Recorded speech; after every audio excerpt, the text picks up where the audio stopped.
Les pancartes électorales ont poussé pendant la nuit. Vous en avez certainement vu croiser, mais ont-elles encore leur raison d'être et quel message elles envoient?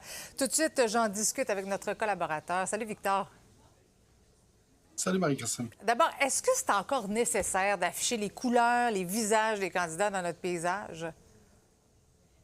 Tout à fait, on vient de voir le reportage d'Eliott et on voit à quel point les gens ne connaissent pas tous les chefs des partis, ne savent pas tous qui ils sont. Alors d'avoir ces pancartes qui fleurissent dans notre paysage, ça permet aux gens d'avoir ce lien entre le chef du parti, leur candidat local, reconnaître des noms, puis ça va les aider le 5 octobre à faire le bon choix sur le bulletin de vote. Voyons maintenant une pancarte à la fois. En fait, chaque parti, celle de la CAQ, où il n'y a aucun logo, ça a fait jaser ça aujourd'hui.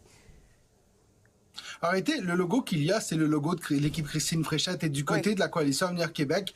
On assume entièrement ce fait que cette campagne-ci, on va la jouer sur la marque de la chef. C'est le meilleur atout des candidats de la coalition Avenir Québec. Alors, on a gardé l'essence du logo de la CAQ, mais bien entendu, à ce moment-ci, ce qu'on comprend en termes de marketing, c'est que tout sera sur le nom de la chef. Oui. Maintenant, qu'est-ce que tu penses de celle du Parti québécois?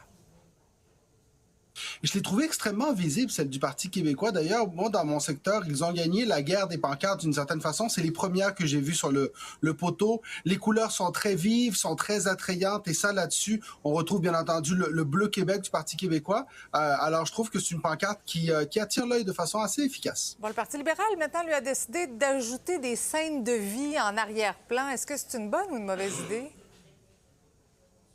Le message de ça, c'est qu'on veut montrer que les candidats libéraux sont intégrés dans leur milieu, qu'ils sont proches des gens. Maintenant, il faudra que ça se reflète aussi dans les discours. L'autre élément, c'est qu'il faut faire attention lorsqu'on met des paysages à ce que ça ne vienne pas enlever l'attention sur les éléments importants de la pancarte qui sont le nom du candidat pour que les gens puissent faire le choix du 5 octobre. Donc, à voir, est-ce que ça crée une espèce de diversion aussi? C'est un petit peu à regarder. Conservateurs maintenant qui sont assez conservateurs dans leur style.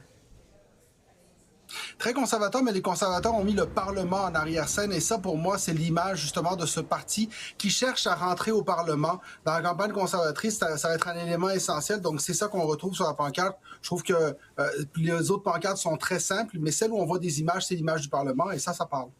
Québec solidaire qui garde sa couleur orange, Victor, mais qui a quand même rajeuni son esthétique, là. Oui, tout à fait. On a rajeuni l'image. D'ailleurs, on l'a vu avec le slogan « C'est possible ». Donc oui, du côté de Québec solidaire, on va vers une esthétique attrayante qui, encore une fois, nous rappelle l'image un peu de Zoran Mamdani, par exemple, à New York. Maintenant, il faudra voir si ça se reflète dans l'urne parce que les pancartes ne font pas les décisions. Hey, Victor, merci beaucoup. On va se retrouver souvent pendant cette campagne. Merci.